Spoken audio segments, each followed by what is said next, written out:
ህሊና ተብዬዋ እንግዲህ ጽናትንና ኪራን ችግር ውስጥ ወይ ወጥመድ ውስጥ ልታስገባቸው እያሴረችባቸው ነው። እነሱ ግን በየዋነታቸው ተበድያለሁ፣ ተመትቻለሁ፣ ተገፍቻለሁ ስትላቸው አምናዋት እንግዲህ ሊረዷት እየሞከረ ነው። እሷ ግን ቀላል ሰው አይደለችም።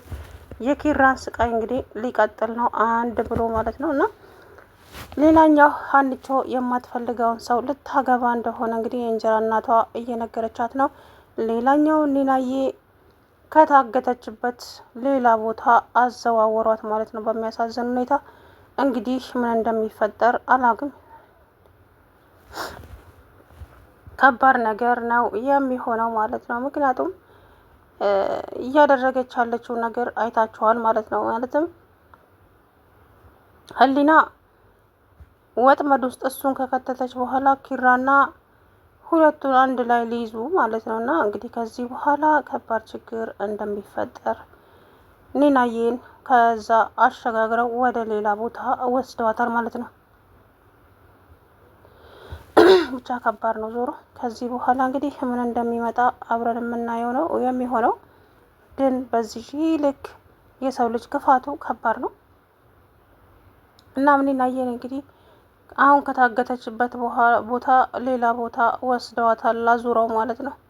ይሄ በጣም ከባድ ነው የሚሆነው። እንግዲህ ከዚህ በኋላ አናውቅም ምን እንደሚፈጠር። ዞሮ እንግዲህ እስኪ አብረን የምናየው ነው የሚሆነው። ግን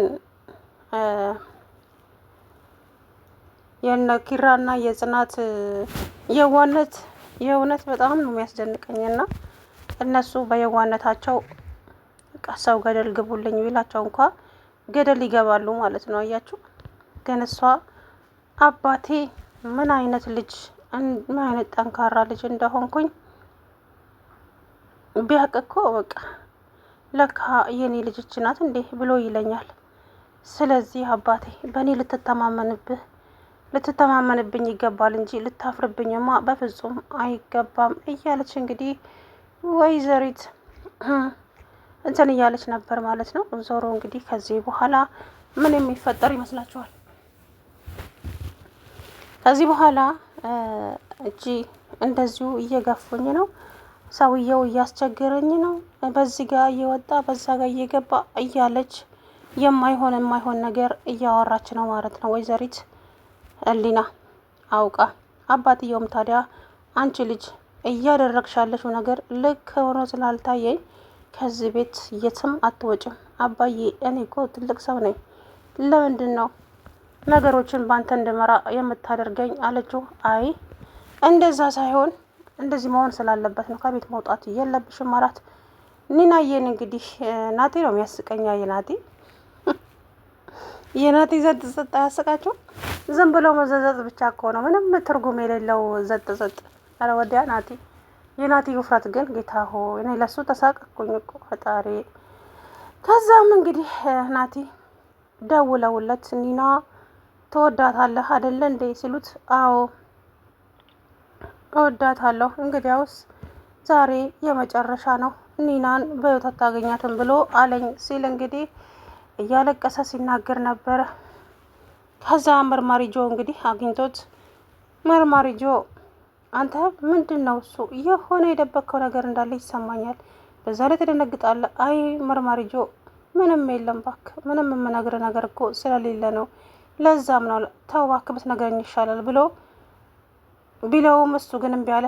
ታዲያ መርማሪ ጆ የናቲ ነገር ስላላማረው ብቻ ለካ ስልኩን ጠልፎበት ነበረ።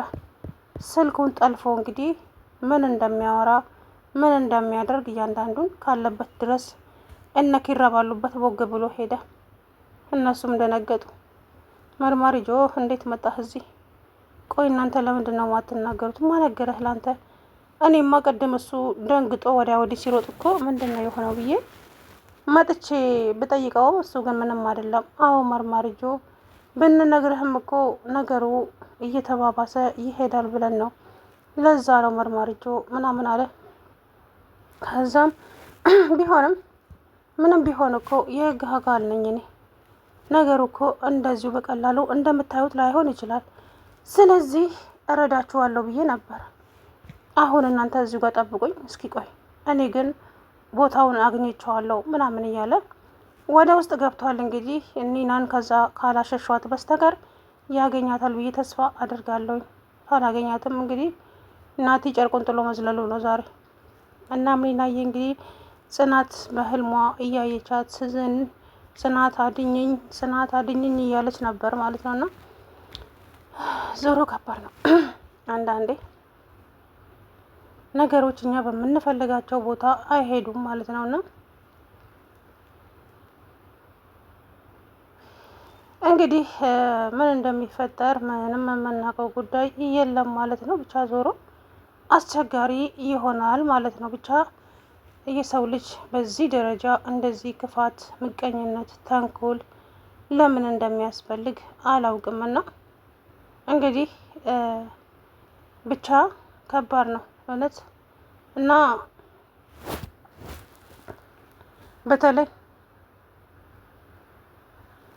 በተለይ ማለት ነው የእውነት ለመናገር ቀላል አልነበረም። ልጅቱ እንደዚሁ ቀላል አይደለችም። ብቻ የሆነ አሁንም የተቀመረችው ነገር አለ በተለይ ኪራና ጽናት ላይ ችግር ለመፍጠር ማለት ነውና በተለይ እኔ የጽናት የዋነት በጣም ነው የሚያስቀኝ። ምስኪን ሰው ክፉ ያደርስብኛል ብላ በጭራሽ አታስብም እኮ በቃ ባላት አቅም ተፍጨርጭራ ልታግዝ ብቻ ነው የምትሞክረውና ጽናቴ አይዞሽ እሺ በምትፈልጊው ነገር እኔ ከጎንሽ አለው ስትላት እሷ ከንፈሯን እያሾለችባት ነው ማለት ነውና ብቻ ጥሎ የማይጥለው አንድ አምላክ ስላለ በሱም ቢሆንም ከፈጣሪ በታች ደግሞ ራስን መጠበቅ የራስ ነው። እንግዲህ አላቅም ኒናዬ ስትገኝ ደግሞ ወይ ጽናትን ይዟታል ማለት ነው እነኚህ የተረገሙ ሰዎች። በነገራችን ላይ አቶ በላይ አይደለም ኒና ነው የያዛት። ኒና ነው የያዛት አቶ በላይ ሳይሆን ኒና ድሮ የምታውቃቸው ሰዎች አሉ ማለት ነው። እሳቸው ናቸው ኒናን የያዟት። በፊት የምታሰራቸው ሰዎች ማለት እንጃ እንግዲህ በፊት የምትሰራውን ስራ አላቅም። በእርግጥም ግን እሱ ነው የያዘው። ጽናችን ልጅቷን የያዛት እሳቸው ናቸውና እንግዲህ ኒናዬ አሁን የምትገኝበት ነገር ከባድ ነው። እውነት ለመናገር በጣም ከባድ ነው የሚሆነው ማለት ነውና አላቅም ብቻ ምን እንደሚፈጠር ዞሮ እንግዲህ አብረን የምናየው ነው የሚሆነው ማለት ነውና ነገሩ ትንሽ ከበድ ሊልም ይችላል። አንዳንዴ የዋነት ዋጋ ያስከፍላል ልላችሁ ፈልጌ ነው።